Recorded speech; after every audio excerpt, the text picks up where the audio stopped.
Hello students, welcome back to my channel. Video ini berisi materi tentang dinamika gerak. Pada bagian ketiga ini kita akan membahas gaya gesekan.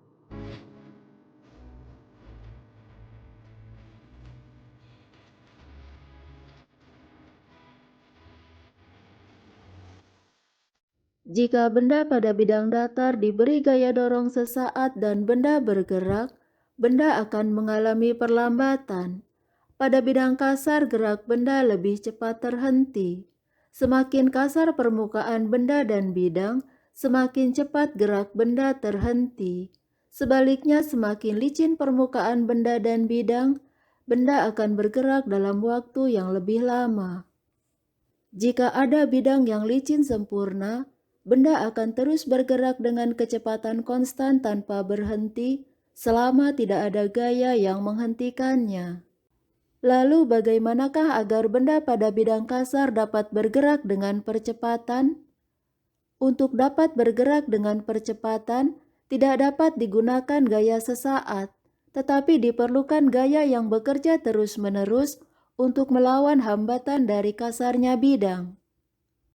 Jadi pada bidang sentuh antara permukaan benda dan bidang, bekerja gaya gesekan yang menghambat gerak benda. Untuk menggerakkan atau menggeser benda diam, diperlukan suatu nilai gaya untuk membuat benda yang diam agar tepat akan mulai bergerak. Gaya ini diperlukan untuk melawan gaya gesekan pada bidang sentuh antara permukaan benda dan permukaan bidang. Berarti pada benda diam, bekerja gaya gesekan yang mempertahankan posisi benda agar tetap diam. Gaya gesekan juga bekerja pada benda yang sedang bergerak. Jadi ada dua jenis gaya gesekan, yaitu gaya gesekan yang bekerja pada benda diam dan gaya gesekan yang bekerja pada benda yang sedang bergerak. Dengan percobaan dapat dibuktikan, gaya gesekan pada benda diam lebih besar dari gaya gesekan pada benda yang sedang bergerak. Gaya gesekan yang bekerja pada benda diam disebut gaya gesekan statis, dan gaya gesekan yang bekerja pada benda yang sedang bergerak disebut gaya gesekan kinetik. Gaya gesekan statis lebih besar dari gaya gesekan kinetik. Gaya gesekan dinotasikan dengan huruf F menggunakan huruf kecil. Lalu bagaimanakah cara menentukan besarnya gaya gesekan? Telah kita ketahui bahwa gerak benda pada suatu bidang mendapat gaya perlawanan karena kasarnya bidang sentuh antara permukaan benda dan permukaan bidang. Tingkat kasar atau licinnya permukaan bidang sentuh dinyatakan dengan nilai koefisien gesekan. Jadi koefisien gesekan adalah tingkat kekasaran bidang sentuh antara dua permukaan. Semakin kasar permukaan bidang, nilai koefisien gesekan semakin besar. Sebaliknya semakin licin permukaan bidang, nilai koefisien gesekan semakin kecil. Jika ada bidang yang licin sempurna, nilai koefisien gesekan sama dengan 0. Nilai koefisien gesekan adalah salah satu faktor yang menentukan besarnya gaya gesekan. Karena ada dua jenis gaya gesekan, maka ada dua jenis koefisien gesekan, yaitu koefisien gesekan statis dan koefisien gesekan kinetik. Besaran lain yang juga menentukan besarnya gaya gesekan adalah gaya normal yang telah dijelaskan dalam video part 2. Pada bidang datar, besarnya gaya normal sama dengan berat benda, yaitu N sama dengan mg. Sedangkan pada bidang miring, besarnya gaya normal yaitu N sama dengan mg cos theta. Dan besarnya komponen gaya berat yang mendorong benda menuruni bidang miring adalah mg sin theta.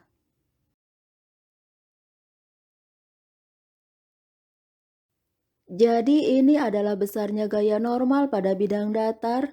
Ini adalah besarnya gaya normal pada bidang miring, dan ini adalah besarnya komponen gaya berat yang mendorong benda menuruni bidang miring. Maka inilah besarnya gaya gesekan statis dan gaya gesekan kinetik. Kedua gaya ini berlawanan arah dengan gerak benda atau bersifat menghambat gerak benda. Inilah rumus-rumus yang akan kita gunakan untuk menyelesaikan soal-soal.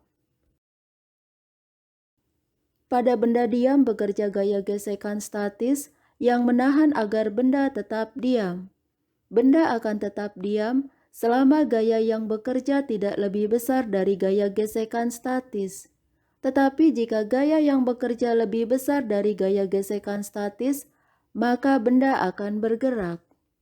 Saat benda bergerak, gaya gesekan statis tidak lagi bekerja, berganti dengan gaya gesekan kinetik. Selama benda bergerak, bekerja gaya dorong F dan gaya gesekan kinetik. Lalu bagaimanakah kita menentukan besarnya resultan gaya?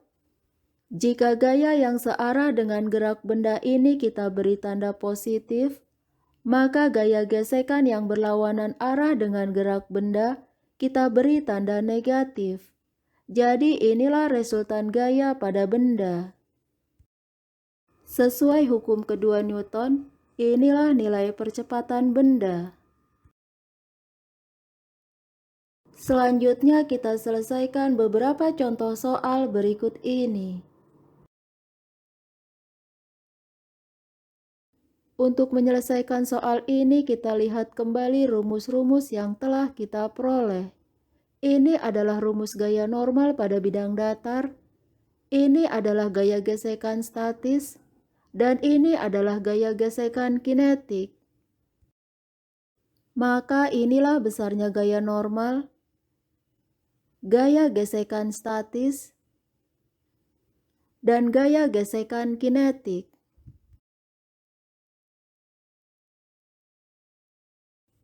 Nilai gaya gesekan statis sama dengan 20 Newton, berarti benda akan bergerak jika gaya yang bekerja lebih besar dari 20 Newton. Dengan nilai-nilai gaya ini benda akan tetap diam karena gaya yang bekerja tidak lebih besar dari 20 Newton. Berarti nilai percepatannya sama dengan 0. Nilai-nilai gaya ini lebih besar dari 20 Newton. Berarti benda bergerak. Inilah nilai percepatannya.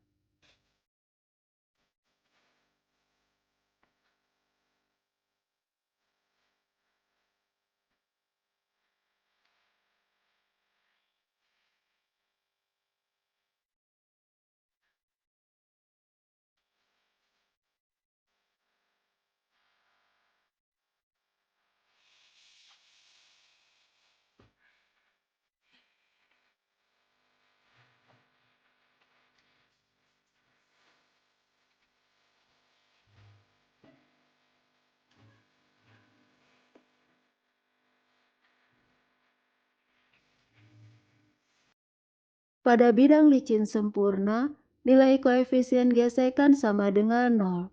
Berarti gaya gesekannya sama dengan 0. Jadi pada soal ini hanya ada satu gaya yang bekerja, yaitu 8 Newton.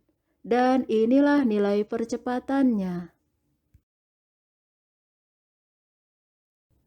Untuk pertanyaan poin B, diketahui nilai koefisien gesekan sama dengan 0,3. Tetapi tidak disebutkan apakah ini adalah nilai koefisien gesekan statis atau nilai koefisien gesekan kinetik. Tetapi karena benda mempunyai percepatan, berarti benda bergerak, dan ini adalah nilai koefisien gesekan kinetik. Jadi diketahui benda bergerak pada bidang kasar dengan koefisien gesekan kinetik 0,3. Benda berada pada bidang datar. Jadi inilah gaya normalnya.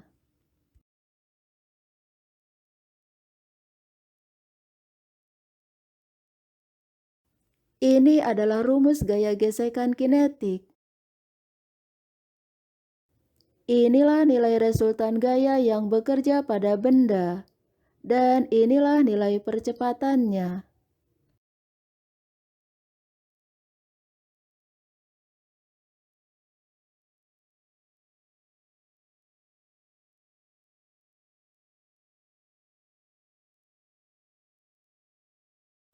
Meskipun tidak diberi gaya, benda memiliki gaya dorong menuruni bidang miring yang disebabkan oleh beratnya, yaitu sebesar mg sin theta.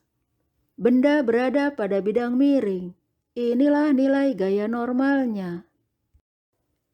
Gaya ini mendapat hambatan dari gaya gesekan statis yang menahan agar benda tetap diam. Benda dapat bergerak jika gaya ini lebih besar dari gaya gesekan statis.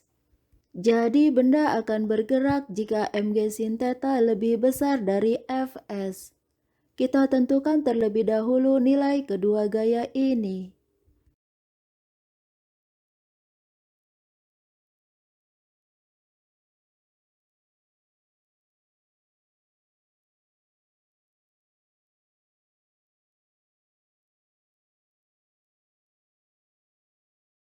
Nilai mg sin theta lebih besar dari nilai Fs.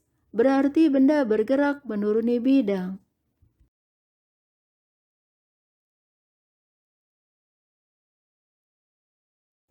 Perhatikan segitiga siku-siku ini.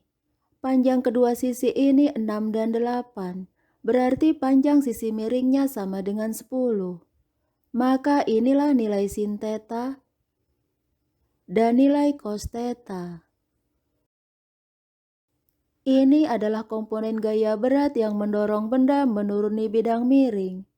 Saat benda bergerak, bekerja gaya gesekan kinetik yang menghambat gerak benda. Jadi ketiga gaya inilah yang bekerja pada benda. Inilah nilai mg sin theta dan inilah nilai gaya gesekan kinetiknya.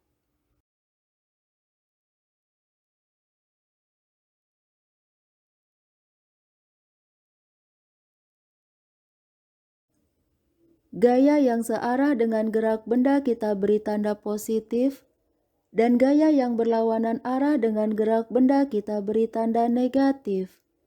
Inilah nilai resultan gaya yang bekerja pada benda, dan inilah nilai percepatannya.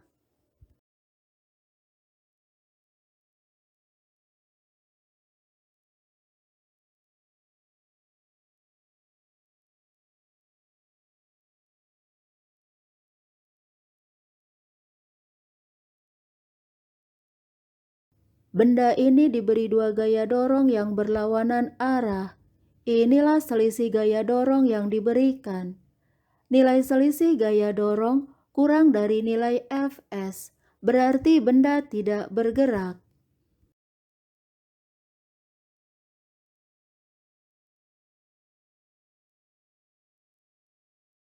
Pada sistem seperti ini, benda mungkin saja tidak bergerak. Jika benda bergerak, benda mungkin bergerak menuruni bidang miring, tetapi mungkin juga bergerak menaiki bidang miring. Untuk memastikannya, kita tentukan terlebih dahulu gaya-gaya yang bekerja pada benda. Benda A mendapat gaya tarik dari benda B. Jadi besar gaya tarik di sini sama dengan berat benda B. Inilah berat benda B. Komponen gaya berat yang mendorong benda menuruni bidang miring adalah mg sin theta. Inilah nilai mg sin theta.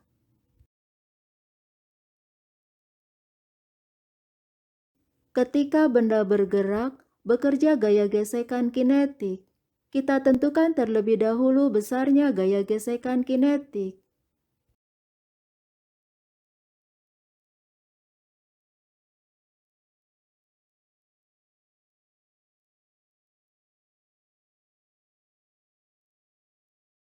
Inilah gaya-gaya yang bekerja pada benda. Lalu kemanakah arah gaya gesekan kinetik? Gaya gesekan kinetik berlawanan arah dengan gerak benda. Jadi kita tentukan terlebih dahulu arah gerak benda. Gaya yang menarik atau mendorong benda menuruni bidang miring adalah 10 Newton dan 2 Newton, yaitu sama dengan 12 Newton. Sedangkan gaya yang menarik benda menaiki bidang miring adalah 30 Newton. Gaya pada arah menaiki bidang lebih besar dari gaya pada arah menuruni bidang. Berarti benda akan bergerak menaiki bidang. Jadi inilah arah gaya gesekan kinetiknya. Karena benda bergerak menaiki bidang, maka gaya pada arah menaiki bidang kita beri tanda positif, dan gaya pada arah menuruni bidang kita beri tanda negatif. Jadi inilah nilai resultan gaya yang bekerja pada benda, dan inilah nilai percepatannya.